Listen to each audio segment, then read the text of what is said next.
When you start up ESO for the first time or create a new character, you are in first-person view with a bunch of useful HUD and combat settings turned off.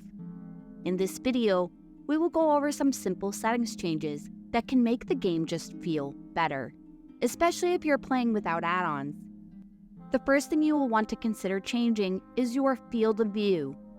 Third person is optimal, since it allows you to see the full 360-degree view around your character. On a controller, you can press down on the D-pad to swap views, and if you hold down on the D-pad and move your right stick, you can move the camera further away or closer. Under gameplay combat settings, you can change the color of enemy damage areas from the default red to whatever color works best for you, or up the brightness of them. After selecting a color, hit Test Enemy to preview your change.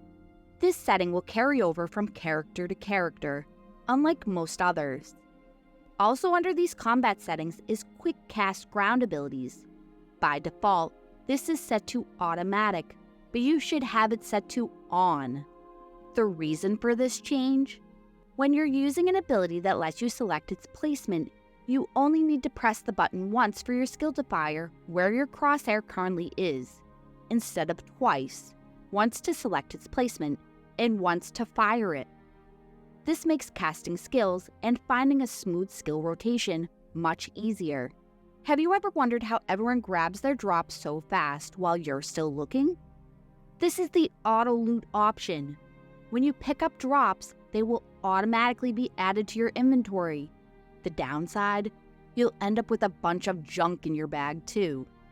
If you have ESO+, the auto add to craft bag option, which should be on by default, will make this less of a problem, but you should weigh if this option works for your playstyle or not.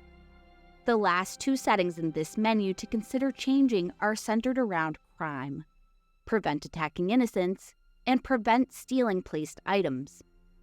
Occasionally, when you are just trying to talk to NPCs, you will grab an item on the table near them, and then the guards come and it's this whole thing.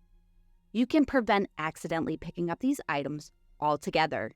Prevent attacking innocents can also be helpful for avoiding accidental bounties, but if you're a member of the Dark Brotherhood, or plan to be, you might want to leave this one alone.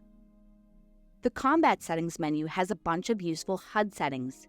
By default, your ability bar is only visible when you are in combat. My personal preference is seeing it all of the time, so I set this to always show. You should have the ability bar timers turned on. This will help a bunch with rotation, allowing you to know exactly when your skills with timers fall off. You can also display timers for your back bar by setting the option for it to on. You should set your resource numbers to whatever your preference is. Seeing a percentage or value can be a huge help in managing your resources with this option turned on. The last hugely impactful settings change is under buffs and debuffs. You want these to be visible. They display your skill buffs, food buffs, and potion buffs.